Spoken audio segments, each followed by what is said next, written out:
Okay, so this mountain is probably the biggest mountain I've ever seen in my life. It just looks so much bigger in person than it does in any photograph that you've seen before. It just dwarfs anything I've ever seen in real life before. It is absolutely magnificent. I've been scouting for compositions in and around these dunes, which like are massive by the way. They're like 15-20 foot high, some of them. They look very small on images, but they are huge. I'm finding it really difficult. It's towards the end of the day now. It's about 8:30. Obviously people have been here, so there's a lot of footprints in the sand, in the black sand, which looks absolutely amazing by the way. I've actually come this side of the road and there's a lot more dunes here, and there seems to be a lot more possibilities for compositions without footprints in. So I've been walking around here for a little while, and I've set up a composition which I'm kind of happy with, so I'm going to stick with it. But now clouds rolled in and covered up the whole of Vestrahorn, so it's just a matter of waiting around and seeing if I can get a shot. But when I do grab a shot, settings are going to be around about 1/4 of a second, f16, ISO 100, 3 stops, soft grad, and a polarizer. Light's pretty flat. The sun will set just to the left of the mountain range here, and will, if we stay all night and if it progresses and gets better, it will come up just to the right. So we have potential for some really good light. The forecast doesn't really bode with us too well. It doesn't look too good, so we're just going to see what happens, because the weather here is literally changing so quickly. So I'm going to sit this out for another 10-15 minutes or so and see what happens with the light and see what happens with this cloud, and hopefully grab this shot.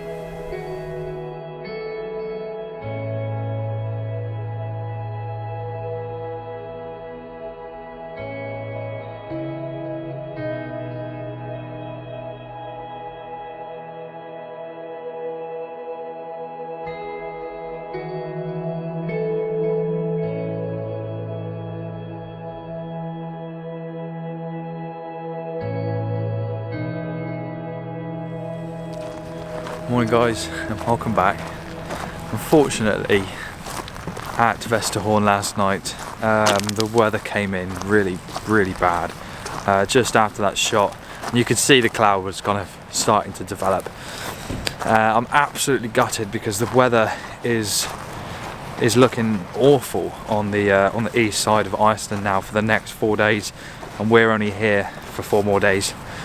And that was one location I really wanted to make the most of. Before we went to Vestrahorn, we went over to Vestrahorn, which is just around the corner, and again we sat there for maybe 3 or 4 hours before to see if it had potential for a composition there, but again just so much cloud, just low level cloud. I'm glad I got an image or a couple of images there, but yeah, really bummed out about that location. So it's the following morning. We've been to sleep. We woke up about 6 o'clock, and we started to drive back further west along the south coast, as the weather is looking a little bit better for the next few days down here, and there's still a few locations we wanted to visit and make the most of, and one of them is Diamond Beach. So we have come here this morning, we've got the whole beach to ourselves. There's not as many icebergs here as I'd have thought, but it is June I suppose, so it's quite warm, but it's still absolutely stunning, and it's a decent morning for some nice images. So unfortunately not finishing this vlog at Vestrahorn like I'd have hoped, but that means I will be back to get that location one day.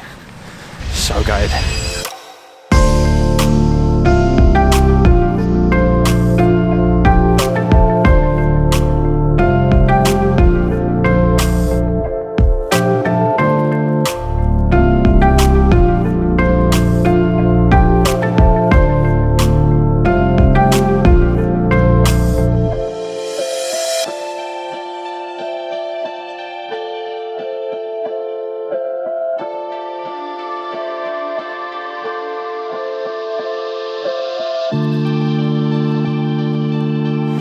Okay, absolutely awesome location.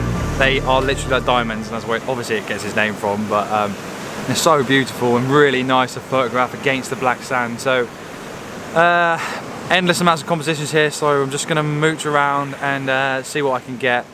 I think I've got one image over there already, but they change and move every time the waves hit them.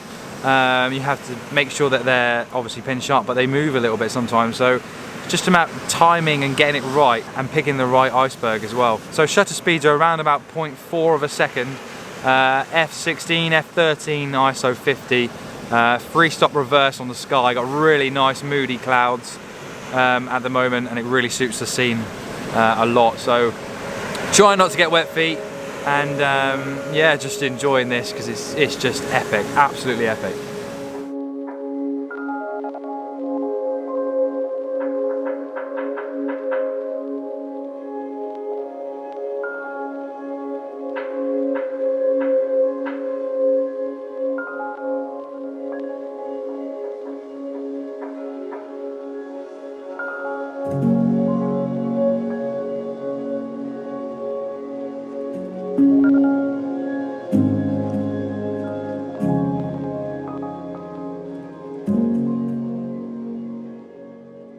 Okay, so there's endless amounts of compositions here.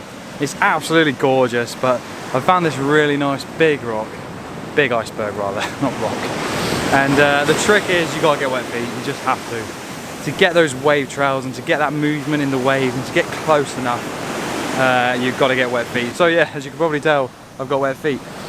But I love this iceberg, it looks absolutely awesome stood there by itself. Again, shutter speeds around about 0.4 of a second, 0.5 of a second, f16, ISO 50, ISO 100, and just play with the wave trails, just sit there on the shutter, try not to get too wet, and yeah, later on I'll pick out the best one and pop that one up on screen for you guys in a second.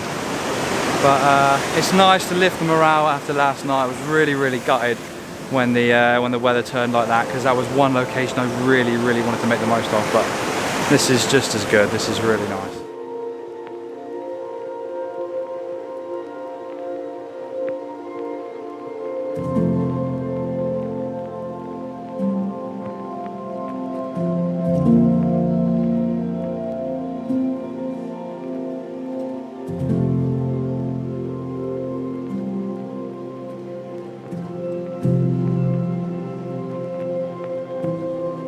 Okay, so I think I'm kind of sorting out which icebergs to shoot and which not to shoot. So you get these really beautifully clear ones, and they work absolutely awesome for photographs. And then you also get ones like this big one just here, can't quite see it, but it's almost like murky, it's almost muddy, and unless they're really dark blue and they've got a lot of like nice contrasty colour in them, they just don't work against the black sand. So you got to look for the bright crystally diamond ones, and they just catch the light and look absolutely awesome. So we're still moseying on down the beach.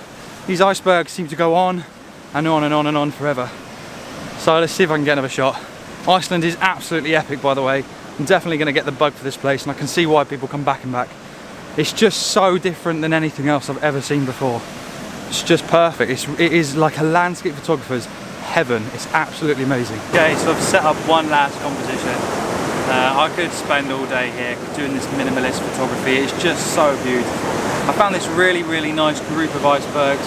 One really nice crystal clear one, and then a slightly smaller one, and then another really nice long clear one, and then there's also a tiny little one as well. And they just looked really good together. They caught my eye. And I've actually cracked out the 6-stop filter. So I was shooting around about half a second at f16, ISO 50. Now popping the 6-stop in is allowing me to stretch out the shutter speed to 30 seconds. This is giving a really nice look actually.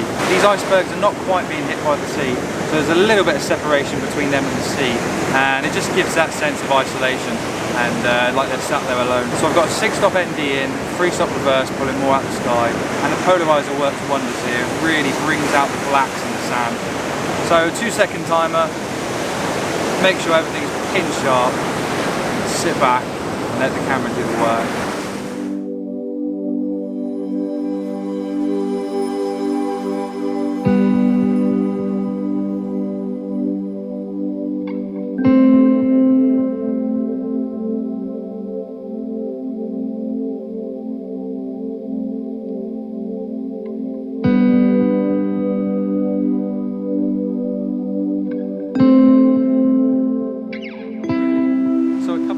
Really nice shots from this absolutely amazing location. I'm going to end this one here because it's probably getting on. I could stay here all day, but I better end it because it's probably dragging on a little bit. So if you haven't subscribed to my channel already, please do consider clicking subscribe below. Give us a like, tell us what you think down in the comments, and I will see you guys in the next one.